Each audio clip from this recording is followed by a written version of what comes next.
মাঝে মাঝে প্রশ্ন শুনি যে বিদেশিকে দিয়ে দেওয়া হচ্ছে।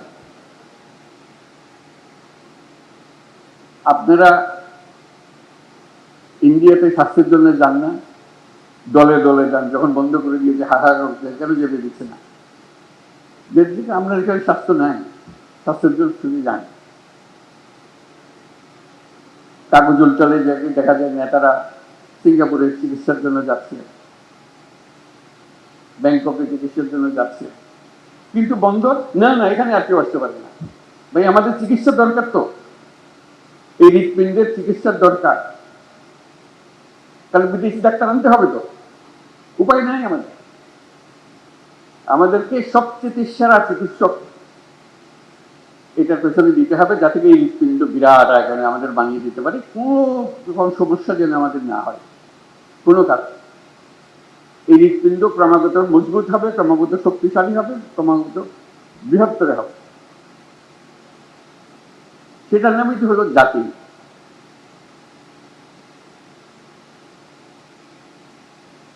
তা না হলে আমাদের সামনে চ্যালেঞ্জটা হলো আর 10 রকম জাতি আমাদের মতো অবস্থাতে, উপর থেকে আমাদের মতো, আমাদের থেকে অনেক খারাপ অবস্থাতে আমাদেরকে ডিঙ্গিয়ে শত শত মায়ের আগে চলে যাচ্ছে। আমরা কেন হতবাগা জাতি হলাম? এটা পরিবর্তন করতে পারবো না।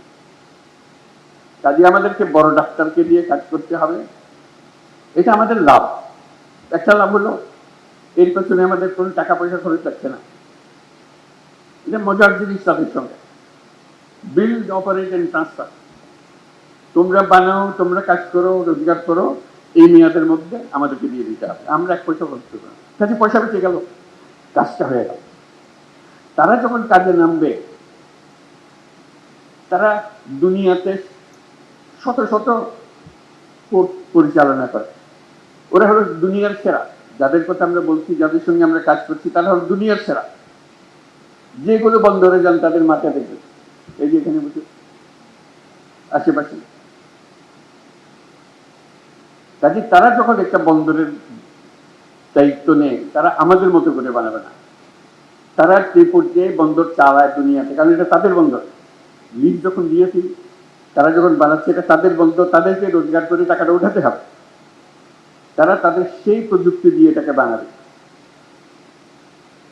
কথাটা এখানে শেষ হলো না যে তাদের প্রযুক্তি দিয়ে বানাবে। তারা আগে যত টার্মিনাল বানিয়েছে, বন্দর বানিয়েছে, যেখানে যেখানে বানিয়েছে, তাদের অভিজ্ঞতা রয়েছে। তাদের সেই সর্বশেষ প্রযুক্তি, সর্বশেষ অভিজ্ঞতা এখানে আনবে। যখন শুরু করেছিল তখনকার অভিজ্ঞতা না, যখন এখন যেটা করছে যে এই বন্দরে আমরা এমন করবো যাতে টাকাটা তাড়াতাড়ি তুলতে পারি, আরো বেশি টাকা উঠাতে পারি, এটা আমাদের লাভ। তোমরা যন্ত্রটা বানিয়ে দিয়ে গেলে, আমরা এটা চালাবো এখান থেকে, তোমাদের মেয়াদ যখন শেষ হয়ে যাবে। আমাদের টাকা লাগলো না, আমাদের অভিজ্ঞতা লাগলো না, তাদের অভিজ্ঞতা দিয়ে শুরু হলো। আমরা প্রযুক্তির শেষ মাথা থেকে শুরু করলাম, উচ্চতম শীর্ষ থেকে শুরু করলাম, সেটুকু আমরা পেলাম। যখন সবাই হা হা করে, আমাদের আমাদের সব চাকরি চলে গেল, তেমন ওরা যে আসছে, ওরা কি তাদের দেশ থেকে লোকজন নিয়ে আসবে, শ্রমিক নিয়ে আসবে যে চালানোর জন্য? ওরা তো তোমাদের এখান থেকে লোক নিয়ে যায় তাদের চালানোর জন্য। কাজে এই কারখানা, এই বন্দর চালাতে হলে আমাদের লোকেকে চালাবে, এটার থেকে গত্যন্তর নেই। কারণ আমাদের লোককে শিখিয়ে দিলে খুব সহজে সে শিখে ফেলে, তার লাভ, খরচ কম।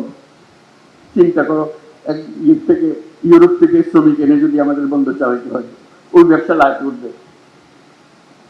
এখানকার মানুষ দিয়ে তাকে চালাতে হবে যদি বন্দর চালাতে হয়। বলছে তারা তো যন্ত্রপাতি এনে ফেলবে, কম লাগবে, ঠিক কথা, কিন্তু বন্দরও তো বড় হবে, ক্যাপাসিটিও বড় হবে। কাজে যেখানে আগে 1 জন লাগতো, এখন বন্দর বড় হওয়ার ক্ষেত্রে 5 জন লাগবে। প্রযুক্তি সত্ত্বেও সেটা রয়েছে। আমার দৃষ্টি সেটা না, সেই যুক্তিকে আমি বলি না যে হ্যাঁ চুক্তি। আমি বলি যে যদি 5 বছর লাগে আজকে কন্ট্রাক্ট দিয়ে দিলাম, শুরু করে দিলাম, 5 বছর লাগলো এটাকে বন্দর হিসেবে পরিচালনা করতে। ধরলাম 30 সাল, 30, 31, 5 বছর। 5 বছর পরে তারা কাজ শুরু করলো সত্যিকার। এর মধ্যে কাজ শুরু হবে, কিন্তু সত্যিকার ফুল স্পিডে কাজ শুরু করলো। ইতিমধ্যে যারা তাদের সঙ্গে কাজ করলো, আমাদের লোকজন যারা কাজ করলো, তারা কিন্তু অভিজ্ঞ হতে আরম্ভ করেছে। ক্রমে ক্রমে তাদের উপরে ভরসা করবে। এর পরবর্তী 5 বছরে আমি একেবারে গ্যারান্টি দিয়ে বলতে পারি, যদি 31 সালে তারা কর্মক্ষম হয়ে যায়, চালু হয়ে যায় সবকিছু, আর 5 বছর 36 সালের মধ্যে পৃথিবীর যত দেশের যত বন্দর তারা চালায়, এই সমস্ত টপ কোম্পানিগুলো, তাদের বহু জায়গাতে বাংলাদেশিরাই পরিচালনা করবে। এখান থেকে এক্সপার্ট হয়ে গেছে। ওরা যেহেতু তোমরা চলে যে সস্তা, তাড়াতাড়ি শিখে, বেশি হামলা উদ্যোগ করে না, এবং তাদের বুঝে নেওয়ার ক্ষমতা সাংঘাতিক। দেখবে যে বন্দরে পা দাও, পরিচালনা কি হচ্ছে, ও তো বাংলাদেশি ডিরেক্টর, আমাদের ও বাংলাদেশি, সেখান থেকে গিয়েছে। কোথা থেকে এসছে? ও চট্টগ্রাম বন্দর থেকে এসছে। চাকরি কমবে না চাকরি বাড়বে? আমরা বুঝতে চাই না। মানুষ তার নিজের প্রয়োজনেই এটা করবে। আমাকে দরখাস্ত নিয়ে ঘুরতে হবে না। সে সাজবে যে চলো তোমাকে অমুক জায়গাটা পাঠিয়ে দিচ্ছি, তুমি পরিবার নিয়ে চলো, তুমি আমার বন্দরে এই কাজটা করো, তুমি এখানে খুব ভালো কাজ করেছো। তো যে জায়গাটা খালি হবে সেখানে আরেক বাংলাদেশি আরেকজন হবে, সে নিজের দেশ সেখানে সুবিধা করতে পারবে, কেন এরা চটপট শিখে ফেলতেছে। কাজে বিরাট একটা সুযোগ আমাদের। আমরা আগে যে কোনো জাহাজে চড়ি, জাহাজের নাবিক হলো কোথায়? চাঁদিয়া নাবিক, সিলেটি নাবিক, এটা আমরা সবসময় জানি। পরে এখন দেখা যাবে যেই বন্দরে নামি, বন্দর পরিচালনায় সব বাংলাদেশি, চাঁদিয়া, নোয়াখালীরা, বরিশালীরা, যত কথা সব আমাদের দেশি। এটা ছাড়া উপায় নেই তো। আমাদের সেই ক্ষমতা আছে, সেটাকে অবজ্ঞা করে আমরা পাশ কাটিয়ে চলে গেলে আমাদের কপালে আমরা দুঃখ দিলাম। তো সেটাই আমাদের পরিবর্তন। আমরা চাই যে তাড়াতাড়ি কাজটা হোক। সবার কাছে অনুরোধ, সবাই চট্টগ্রাম বন্দরের যে টিম আছে, রিয়ার এডমিরাল জামান, তার পেছনে আমরা দাঁড়াই। আপনি কি করতে চান আমাদেরকে বলেন, আমরা এই আপনার দলে শরিক হলাম। এই চট্টগ্রাম বন্দর সেরা বন্দর হিসেবে আমরা ডাকবো। এই জন্য এটা সেরা না হলে বাংলাদেশের অর্থনীতি ছাড়া হবে না।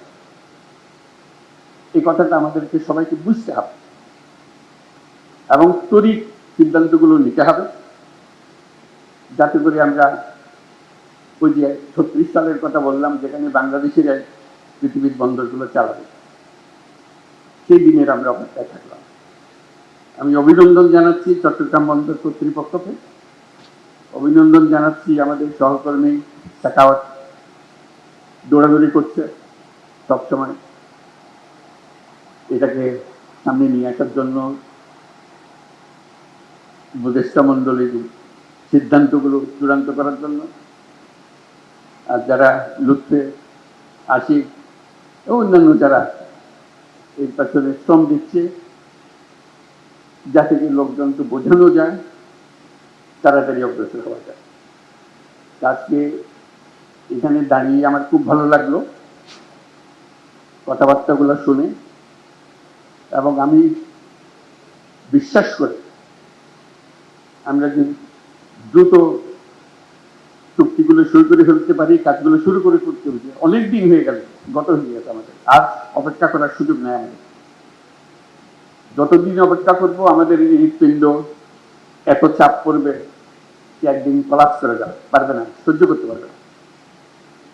তার থেকে এই অবস্থাতে আমরা ডাক্তারদের হাতে ছেড়ে দিই, তারা আমাদেরকে বানিয়ে দেখাক, আমরা তাদের কাছে শিখে নিই, বুঝে নিই, যাতে করে যেটুকু আমরা পেয়েছি তার থেকে অনেক বহুগুণ বেশি ভালো করতে পারি।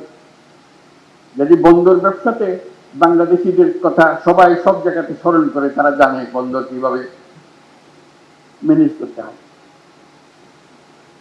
সেই গোপন রহস্য আমরা উদ্ধার করে ফেলতে পারি, যে আমরা জানি বন্দরকে কিভাবে সামাল দিতে হয়।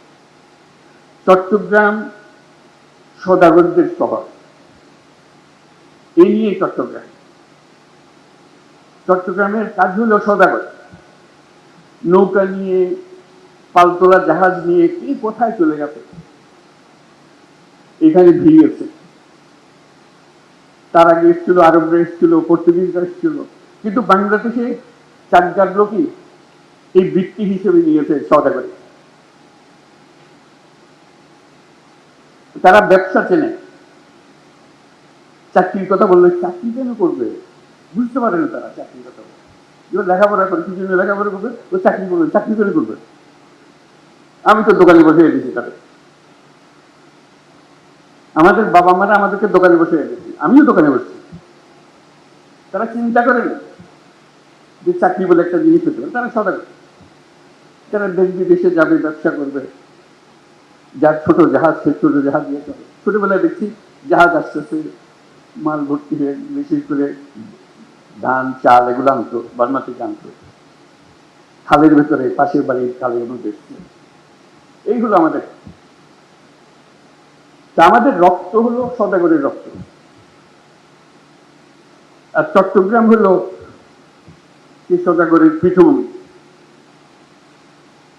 এটা ছেড়ে দিলে, এদের হাতে ছেড়ে দিলে দেখবে এটা শুধু চট্টগ্রাম বা বাংলাদেশ না, সারা দুনিয়াতে সেটা তারা করে দেখাবে। নোয়াখালীর লোক, সিলেটের লোক, আজকে সিলেটের মানুষ বিলাতে গিয়ে হলো কেমনে, ওই জাহাজে করে চলে গেছে, রান্না করেছে, ওখানে আগুন দিয়েছে, এই করতে করতে চলে গেছে, সারা দুনিয়াতে ছড়িয়ে গেছে। সেই আমলে যদি তারা এত দুনিয়াতে ছড়িয়ে যায়, আজকে এই বন্দর ব্যবস্থাপনায় যারা যুক্ত হবে বাংলাদেশে, চিন্তা করেন তারা কোথায় কোথায় যাবে। দুনিয়ার হেন বন্দর রাখবে না যেখানে বাংলাদেশে নেয়, এবং টপ ক্লাস সার্ভিস তারা দেবে। তো সেটাই হলো আমাদের ভবিষ্যৎ, সেটা আমাদের রক্তের ভেতরে আছে, আমাদের ঐতিহ্যের ভেতরে আছে। আমরা যেন এটাকে অবহেলা না করি, আমরা সবাই একমত হই, একযোগে এগিয়ে আসি, যেন আমরা সেটাকে সফল করতে পারি। এবং কিছু দিনের মধ্যে, অল্প কিছু দিনের মধ্যে, দীর্ঘদিন অপেক্ষা করার দরকার নেই, অল্প কিছু দিনের মধ্যে আমরা সেটা করতে পারি। আমাদের অর্থনীতি, এটা বিশাল অর্থনীতি হবে যদি আমরা চট্টগ্রাম বন্দরকে বিশাল হৃৎপিণ্ডে পরিণত করতে পারি। আর বাকিগুলো এমনিতে হাজির হতে আরম্ভ করছে। বন্দর ফ্যাসিলিটি দিলে এই পুরা বিস্তীর্ণ এলাকা, যার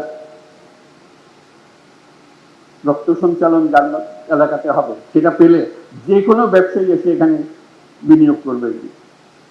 তাকে অনুরোধ করে আনতে হবে না, তার নিজের টানে সে এখানে আসে, যদি আমরা এটা করি।